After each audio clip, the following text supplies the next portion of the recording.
So the next part of the renovation involves adding an extra bedroom. So I'm going to be doing that by splitting the current second bedroom into a bedroom and a bathroom, and then the old bathroom will be turned into another bedroom. So let's just get into it and show you the process.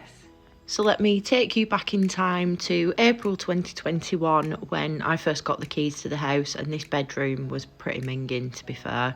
Carpet's disgusting. So I'd ended up being in this room for 2 years. I did paint it magnolia just so that it was a bit fresher, gave the carpets a clean, and once Alicia moved out, I moved out of this bedroom to get started on this work. But whilst I was still in this bedroom, I wanted to get this radiator removed, and there was lots of lead piping that was running behind all of this woodwork, which since having the boiler done was basically redundant. So I got on with getting all of this cut out just so that it was one thing that was out of the way.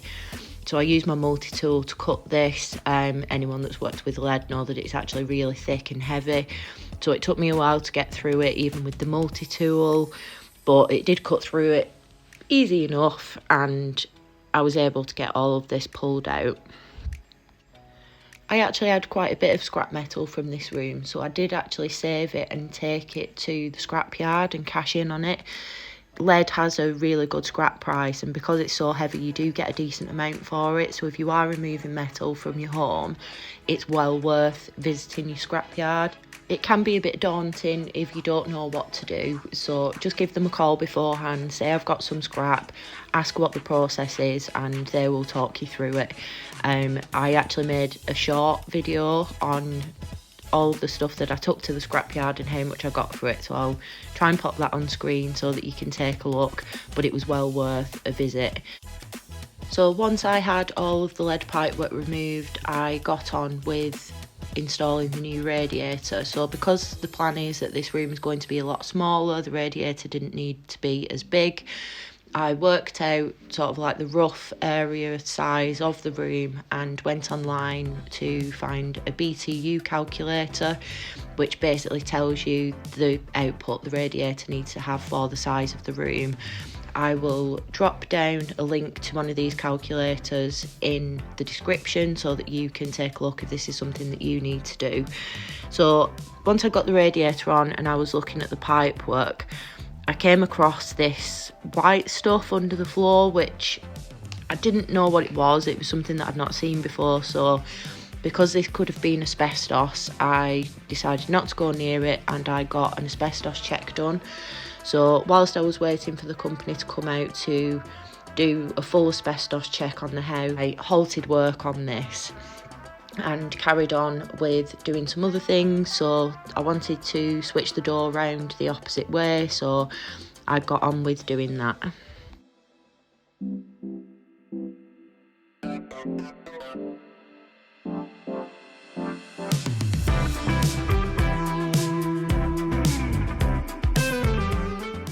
I'd also noticed that I could hear wind sort of blowing through the windows, so I pulled back the PVC trim and noticed that there was a massive gap around the window frame. So I decided to fill this with expanding foam, which I'm guessing should have been done when the windows were fitted, but it wasn't. So I got on with doing that and that fixed the issue. There was no more blowing through there was no more draft, so the room was a lot warmer. So if you're noticing that this is happening to you, it's a really cheap fix to do. Obviously if you have just got a trim on, it's easy to pull off and put back on again, and yeah, it's a lot more efficient for your property so that you're not getting drafts coming in. So I had asbestos testing done yesterday and I was given the all clear to remove that insulation. Apparently it's like some commercial grade insulation that you wouldn't usually find in a house for no reason, because apparently it's really expensive. So that's up, I can crack on with the radiators. I've already drained down the central heating system, pulled the old one off. I'm going to take off this skirting board, which would have been the original by the looks of it. And this wall is an absolute mess. All of this is just going to have to go back to brick when I do the room. So yeah, I'm going to have to cut some boards just so that I can get the pipe work in for the new radiator. And I'm going to replace this whole run and I actually decided to go with a bigger radiator for here. So the one that I had up on the wall previously, I'm going to put here on the landing if I can get the pipework to fit.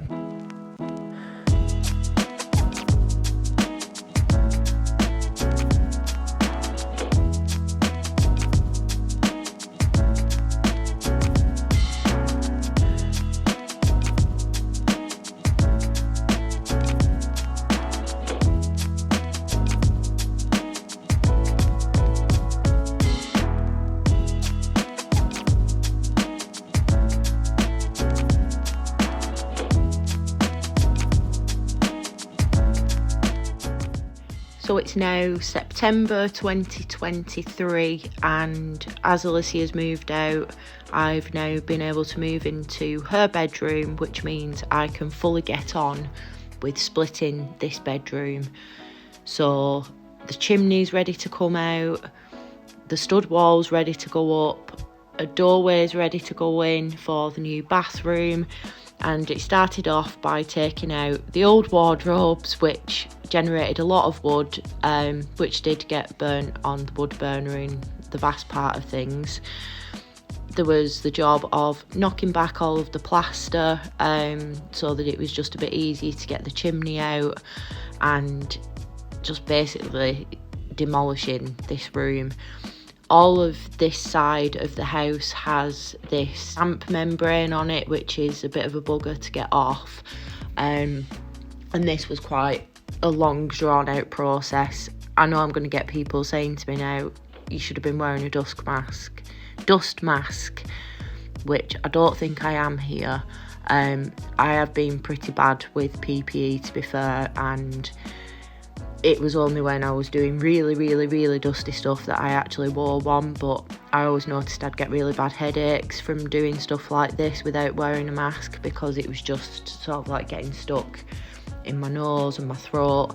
So definitely, if you're doing something like this, you really should have a mask on, and goggles as well, because it is really dusty work. So yeah, this was a bit of a nightmare to do, but it was necessary to get this room split and where it needed to be. I'd had some pretty ridiculous quotes for getting this chimney removed, so it was coming out from the stack on the top all the way down to the ground floor into the room below. So it ended up being my neighbour, his son-in-law and his daughter's boyfriend that did this, and they got it all smashed out in a day. It took 2 skips for all of the bricks, but I think all in I ended up paying about £1,800 for it.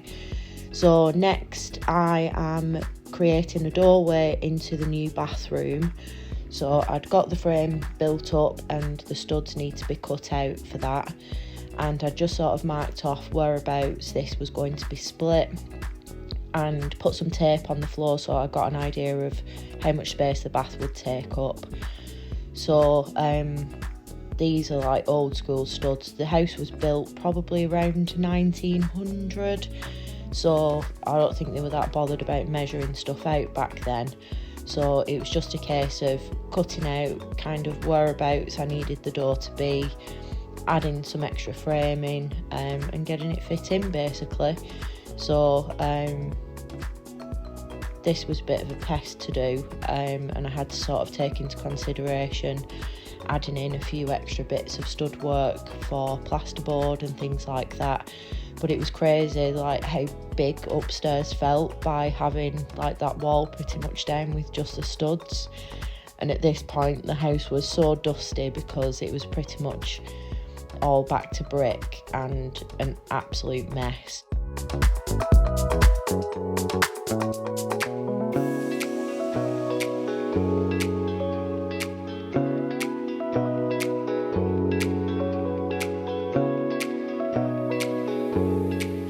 So I have missed some filming, but I've managed to get quite a bit of like the niggly bits sorted in here now.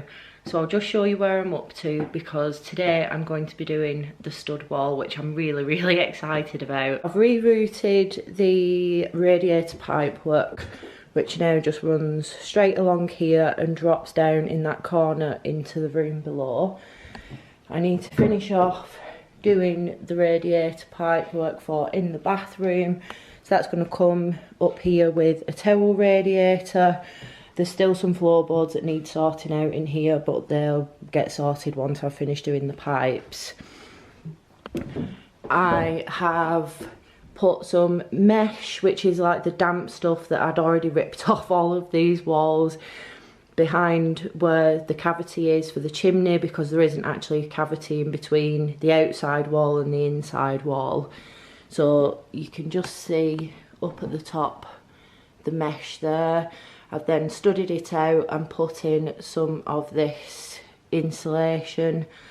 I think, is it PIR insulation? I don't know, but this insulation anyway, which fits in pretty well. I need to finish studding this out, which I will do once I've done this stud wall, and then I will fill that with some more insulation as well. So I've got to the point where the wall can actually go up. So what I've done here, I've already fitted the base of the stud, so that is screwed in to the joists. I've been up in the loft and marked the side of each of the joists up there. My stud finder wasn't really doing a very good job of finding the studs because they are quite narrow.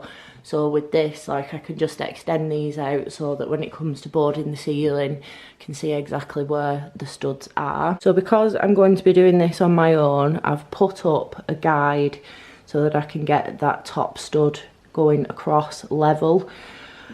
What I've done is pop this one at the side on both ends. I've checked that it's level.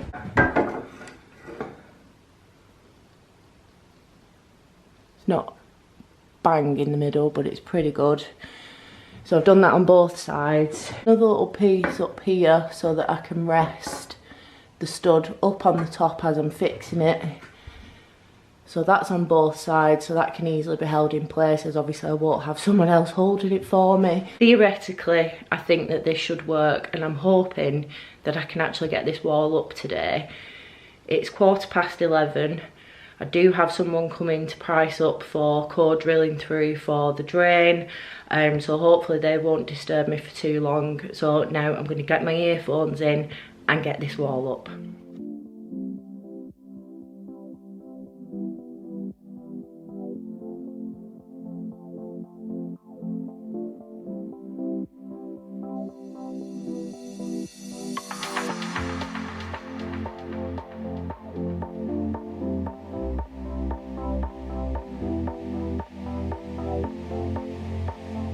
So now I've got the outer frame up, it's time to do the centre studs.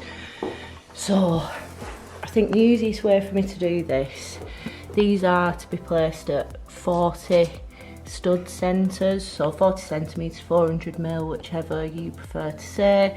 So I've popped the tape measure here, that's about centre, and what I've done is pre-cut some noggins. It's just slightly off, but that should be absolutely fine. So what I'm going to do is fix temporarily these to the bottom and the top so that I can get each stud perfectly lined up, and fingers crossed that will work absolutely fine, and then I will fit in the noggins at the centre point once that is done.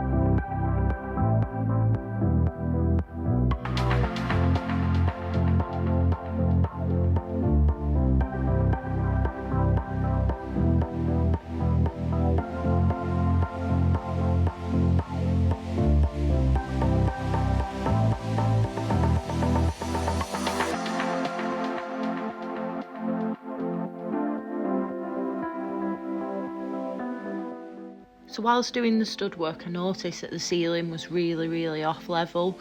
So I decided, just to make the bathroom look a little bit better, that it was best to put up a suspended ceiling and board straight onto that. So that's something that my boyfriend helped me with. We had a bit of stress doing this, but it was definitely easier to get the plasterboard up, and it just made the room look so much better. So it's very dark in this section now because it has all been boarded.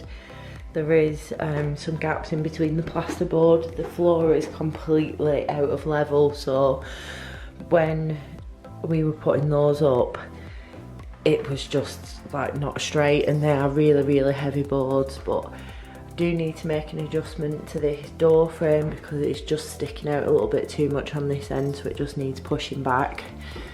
The ceiling is pretty much perfectly level now. The suspended ceiling has gone up, so you can see that it's actually in line with those bricks. So there's still the pipe work under the floor to do for the plumbing, but you can get an idea now of where everything's going to go. So the bath's going to be here, vanity unit here. Had someone out to do the core drilling for the waste, so that is where the toilet's going to be, and then towel radiator here on this wall. So I still need to get this stripped off, so that's just going to be skimmed. This will be dot and dabbed, but I do need to build out a frame for the pipe work at the back of the shower. So that's going to be one of the next jobs that I do. And I also need to run the waste for the sink inside this stud wall. This is what it's looking like on the other side now. So I think the waste is going to be like through here somewhere, so I'll be going through this stud and then dropping it in underneath where the bath will be. So I'm going to get on with making a start on that today, and also getting some OSB board on that final bit so that it can be boarded over, ready for plastering. So there we are, guys. In the next video I will be showing you the bathroom, which I'm currently standing in at the moment. I have got a few little bits to finish off in here, but I'm really excited to show it to you because the space now is just completely different. So thanks very much for watching, and I will see you in the next video.